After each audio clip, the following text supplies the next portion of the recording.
মানুষ এবং জিনকে সৃষ্টি করেছি শুধু আমার ইবাদত করার জন্য। সকাল থেকে সন্ধ্যা পর্যন্ত, জন্ম থেকে মৃত্যু পর্যন্ত মানুষ শুধু আমার ইবাদত করবে, আমার জিকির আজকার করবে, আমার তাসবিহ তাহলিল করবে, এটাই মানুষের কাজ। তাহলে খাওয়া দাওয়া, চাকরি বাকরি, বেঁচে থাকতে খাওয়া লাগে তাই খাবে। কথা মনে হয় বুঝাতে পারিনি। বেঁচে না খেলে তো বেঁচে থাকবে না। বেঁচে থাকতে খাওয়া লাগে তাই খাবে। খেতে হলে একটু চাকরি করা লাগে তাই চাকরি করবে।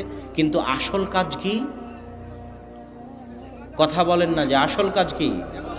ইবাদত করা। আসল কাজ এই চাকরি বাকরি, জমি জায়গা, এগুলো আসল কাজ নয়। এগুলো বাঁচতে হবে তাই করতেছেন, না হলে মরে যাবেন দুনিয়াতে।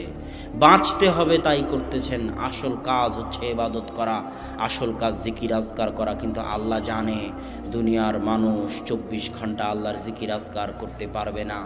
মুসা আলাইহিস সালাম জানতেন দুনিয়ার মানুষ 24 ঘন্টা 50 ওয়াক্ত সালাত আদায় করতে পারবে না। এই জন্য আল্লাহ বলেছেন ওয়া আকিমিস সালাতা লিযিকরি। দুনিয়ার মানুষ আমি জানি তোমরা 24 ঘন্টা পারবে না, তবে অন্তত পক্ষে নিম্ন পক্ষে যে কোনো মূল্যে সারাদিনে 5 বার আমি আল্লাহ আমাকে স্মরণ করিও। আল্লাহু আকবার। স্মরণ করলে আল্লাহর কোনো উপকার আছে তা নয়, স্মরণ করলে আপনারই উপকার আছে। আজকে আমাদের আলোচনার যেটা মূল বিষয়বস্তু, সেটা হচ্ছে আপনি যা করেন না কেন আপনারই উপকার।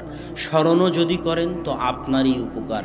ইউনুস আলাইহিস সালাতু ওয়াস সালাম যখন মাছের পেটে ছিল তখন তিনি বলেছিলেন লা ইলাহা ইল্লা আনতা সুবহানাকা ইন্নী কুনতু মিনাজ জালিমিন।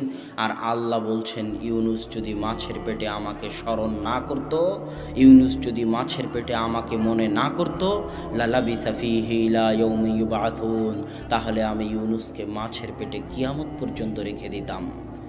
আল্লাহ বলছেন ফাযকুরুনি আযকুরুকুম। দুনিয়ার মানুষ, তুমি আটলান্টিক মহাসাগরের অতল গহ্বরে, আফ্রিকার জঙ্গলের অতল গহ্বরে, বিশাল মরুভূমিতে নির্জন যেখানে থাকো না কেন, যখন থাকো না কেন, তুমি একটা নগণ্য সৃষ্টিজীব হওয়ার পরও আমি মহাপরাক্রমশালী আল্লাহকে যদি স্মরণ করো, যেখান থেকে স্মরণ করবে, যখন স্মরণ করবে, আমি আল্লাহ তখনই সাড়া দিব।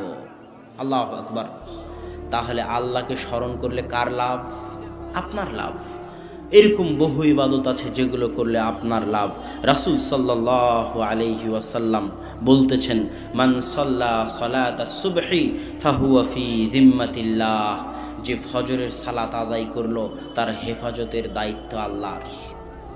তাহলে ফজরের সালাত আদায় করে আপনার লাভ, আল্লাহ সুবহানাহু ওয়া তাআলা আপনাকে